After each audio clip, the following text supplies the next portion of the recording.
Salut, c'est Tony, j'espère que vous allez bien et que votre business e-commerce se déroule à merveille. Dans cette vidéo, je vais vous présenter comment faire de l'email marketing en dropshipping et plus particulièrement en e-commerce.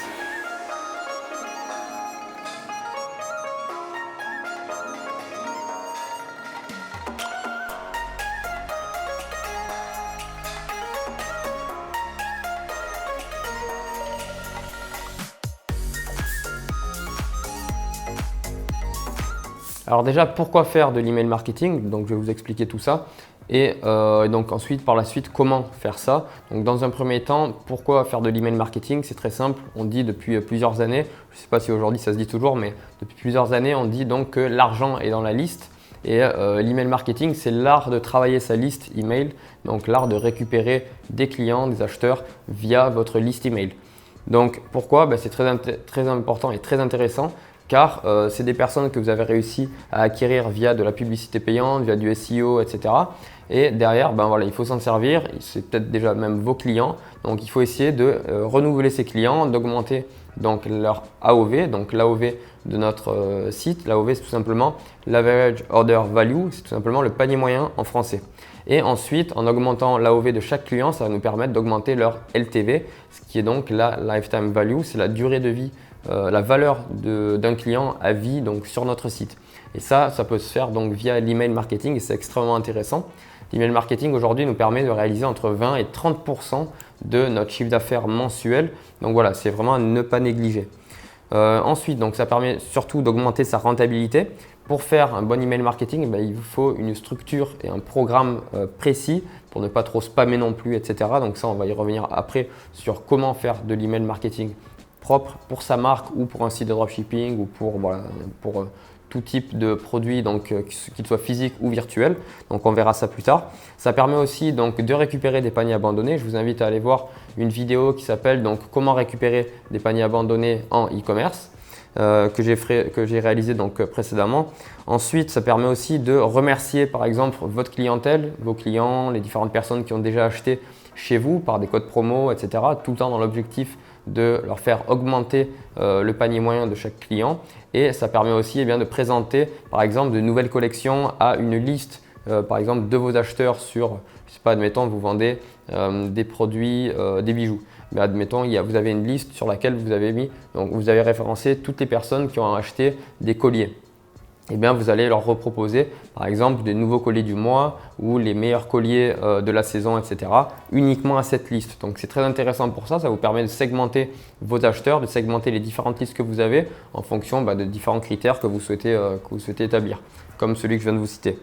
Après, donc, ça permet aussi d'engager son audience, par exemple en leur demandant d'aller liker une page Facebook, d'aller répondre à un sondage, de demander des témoignages qui sont très bien, donc demander des UGC, des User Generated Content ou User Get Content. Donc ça, c'est très intéressant pour après les réutiliser à but publicitaire ou tout simplement pour relancer après, mettre directement sur votre site, etc. Voilà, des témoignages, c'est toujours très intéressant. Ensuite, ça peut aussi être intéressant pour donc de réengager comme ça une audience via des emails pour les renvoyer vers un article de blog. Par exemple, je vous montrerai après dans la structure que nous on utilise comment faire pour relancer après, présenter des articles de blog et envoyer du monde sur les articles de blog, qui va être intéressant après derrière pour tout l'apport de valeur, tout le contenu que vous allez apporter à cette audience, mais aussi derrière pour le SEO, pour toutes ces choses qui s'entremêlent en fait. Donc ça, c'est très important.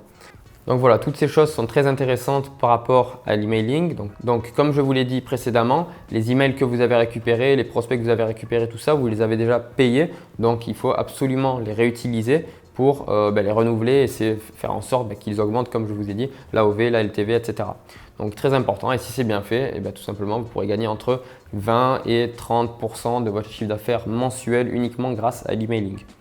Maintenant, on va voir comment faire de l'email marketing propre et soigné. Donc la première chose, bien entendu, c'est d'avoir ce qu'on appelle des points d'entrée, donc des possibilités de capture d'email qui vont être par exemple sur le blog, qui vont être sur le site en général, dans des bannières, etc. Donc voilà, ça ce sont différents points d'entrée et pas uniquement des personnes qui vont passer une commande via le checkout et qui vont faire un panier abandonné ou autre. Il vous faut d'autres points d'entrée comme je vous ai cité ici. Donc par exemple un point d'entrée donc blog, ordinateur et mobile et un point d'entrée donc sur le site, ordinateur et mobile. Donc déjà ça vous fait 4 points d'entrée. Et après, ce que vous pouvez faire pendant des événements spécifiques ou avec des pop-up de promotion un peu spécifiques ou autres sur des événements donnés, et bien encore des points d'entrée donc sur des périodes plus réduites. Donc voilà, ça c'est important. Déjà, il vous faut faire rentrer des personnes dans votre liste. La deuxième chose à faire, ça va être de structurer votre base email, donc de structurer votre liste avec par exemple les acheteurs, les non-acheteurs, personnes qui ont acheté plus de 2 fois, plus de 3 fois, personnes qui ont acheté pour plus de 100 €, 200 €, 300 €, c'est différentes choses. Pour ce faire, il faut utiliser une application. Donc il y a par exemple, nous on utilise personnellement pour le e-commerce et sur Shopify Klaviyo. Après, il y en a plein d'autres. Vous avez Mailchimp, vous avez aussi GetResponse, vous avez aussi ActiveCampaign. Voilà, il y en a énormément. Il vous en faut un. Donc nous, on utilise Klaviyo parce que pour moi, c'est vraiment le meilleur outil pour faire de l'emailing en e-commerce et avec Shopify. Donc c'est Klaviyo, voilà, pour la puissance du logiciel, pour les différents segments qu'il peut y avoir. Voilà, c'est un outil qui est très intelligent et qui fonctionne très bien. Et ensuite, ce qu'il vous faut, c'est mettre en place des flows. Donc des flows, ce sont des séquences automatiques dans lesquelles vous allez avoir une audience qui va rentrer et derrière, vous allez mettre des séquences automatiques, par exemple pour les personnes qui viennent à peine de s'inscrire à la liste. Donc là, vous allez avoir une séquence spécifique pour cette audience. Ensuite, pour les personnes qui ont acheté un produit, là, vous allez avoir une séquence spécifique pour cette audience encore. Par exemple, en leur reproposant un remerciement, en leur proposant donc d'autres produits derrière, ce qu'on appelle du post-purchase, donc après l'achat. Après, par exemple, vous allez avoir aussi un type d'audience qui va rentrer dans le segment des personnes qui ont fait des paniers abandonnés. Donc là aussi, c'est des flows automatiques qui vont s'envoyer comme ça en fonction de ce que vous avez mis, de vos critères, donc de votre automation. Donc ça, moi, je vous invite à aller voir par rapport à tout ce qui est panier abandonné, une vidéo que j'ai déjà faite auparavant. Et puis voilà, donc ça c'est très important de mettre en place des flows qui vendent de manière automatique et après vous avez des points d'entrée, les personnes rentrent dedans et ça vend en automatique, en automatique, en automatique. Et ensuite, il faut aussi donc une structure complète pour des campagnes. Donc là, c'est différent des flows et des séquences automatiques. C'est vous qui allez les envoyer donc manuellement. Certes, vous allez pouvoir les programmer plusieurs mois à l'avance ou plusieurs semaines à l'avance, mais ça va s'envoyer, c'est vous qui allez le mettre en place à la base, donc ce qu'on appelle des campagnes. Et à quoi ça sert donc de mettre en place des campagnes structurées dans vos emails? Tout simplement pour éviter les spams, pour éviter trop d'emails de monétisation. Le plus important quand on fait de l'email marketing comme ça, c'est d'apporter du contenu, de la valeur. Donc par exemple, je peux vous proposer une structure simple qui va être donc le lundi et le mercredi, vous allez envoyer des emails de valeur, donc des emails avec du contenu. Certes, il pourra toujours y avoir une transition marketing à la fin, donc qui va vous pousser vers l'achat d'un produit en particulier ou vers une collection, mais avec un bon apport de contenu et de valeur au début. Donc ça, c'est très important et c'est surtout pour ça que les personnes vont s'inscrire dans votre liste email, en plus donc des promotions, de tout ce qu'il va y avoir derrière. Ensuite, donc par exemple, lundi, mercredi, contenu. Après, ça peut être mardi, donc intercalé entre les deux. Le mardi, vous allez pouvoir envoyer un article de blog. Si par exemple, vous avez donc un article de blog qui sort toutes les semaines, donc ça fait 4 articles de blog par mois, et bien toutes les semaines, vous allez envoyer le mardi votre article de blog. Donc les personnes vont être redirigées vers l'article de blog et derrière, tout simplement, vous pourrez refaire des ventes derrière, apporter comme ça plus de jus sur votre article de blog, pousser un peu l'article pour Google et toutes ces choses. Donc ça, c'est intéressant. Au niveau des articles de blog, ce que je vous conseille de faire, c'est dans votre email d'article de blog, c'est de mettre uniquement le résumé ou une des parties les plus intéressantes de l'article. Et après, les personnes cliquent dessus, je veux en savoir plus ou je veux lire la suite et ils sont redirigés sur votre site. Voilà.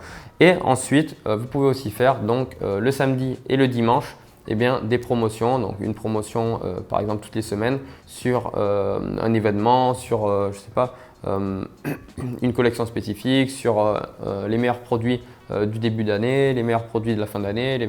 Voilà, il y a plein de possibilités de promotion que je vous invite aussi à tester par vous-même. Il y a tout noté. Donc nous, ce qu'on faisait, c'est qu'on notait tout. Par exemple, cette promotion, on a fait donc cette accroche. L'offre marketing, c'était la suivante. On a eu tant de ventes, on a eu tant de chiffre d'affaires, etc. Et de tout noter mois après mois. Et au fur et à mesure des années donc, de votre site, vous allez avoir tout un suivi complet par rapport aux offres qui ont le mieux marché, aux offres qui n'ont pas marché, etc. Et après, chaque année, vous pourrez réutiliser les mêmes offres quand elles sont, par exemple, de manière récurrente, comme les offres pour Noël, les offres d'anniversaire du site ou de la marque, les offres donc Cyber Monday, Black Friday et toutes ces choses. Et puis ensuite, donc, mettre en place, comme je vous ai dit ici, un calendrier bien à l'avance, donc pour préparer toutes vos campagnes, préparer donc tout votre calendrier avec toutes vos offres, tous les upsells qu'il va y avoir après, tout ça, c'est vraiment des choses qu'il faut prévoir pour préparer aussi tous les visuels qu'il va y avoir dans les emails et toutes ces choses. Donc voilà, ça c'est très important. Et ensuite, le plus important, c'est de faire du test AB, donc des tests AB, c'est des split tests. Via Klaviyo, vous pouvez le faire via tous les logiciels d'emailing, tous les autorépondeurs. Donc ça, il n'y a aucun problème. Faire des tests à la fois sur les pop-up, faire des tests à la fois sur les objets, faire les tests sur les CTA, un petit peu sur le contenu. Donc voilà, faire des tests sur tout ça et c'est très important pour voir ce qui convertit le mieux en face de votre audience. Et ça change en fonction de toutes les audiences, de tous les produits, des périodes, de tout ça, quoi. Voilà, bon, écoutez, j'espère que cette vidéo vous a plu, que vous avez bien compris pourquoi faire de l'emailing et comment faire de l'emailing et comment le faire de manière sérieuse et propre sur le long terme. Donc ça, c'est très important. Voilà, c'est la fin de la vidéo. Je vous invite à mettre dans les commentaires si vous avez des questions au sujet de l'emailing. Bon, mon équipe et moi pourrons vous y répondre. Bien entendu, mettez-moi un like et partagez cette vidéo au maximum, abonnez-vous à la chaîne et dans la description, n'oubliez pas, si ce n'est pas déjà fait, de télécharger une suite de 3 vidéos que j'ai pu réaliser qui vous montrera donc comment créer de A à Z une boutique e-commerce donc à succès et rentable sur le long terme, si possible avec une transition vers après une marque, etc. Donc téléchargez ça directement dans la description et je vous dis à très bientôt. Donc c'était Tony, ciao.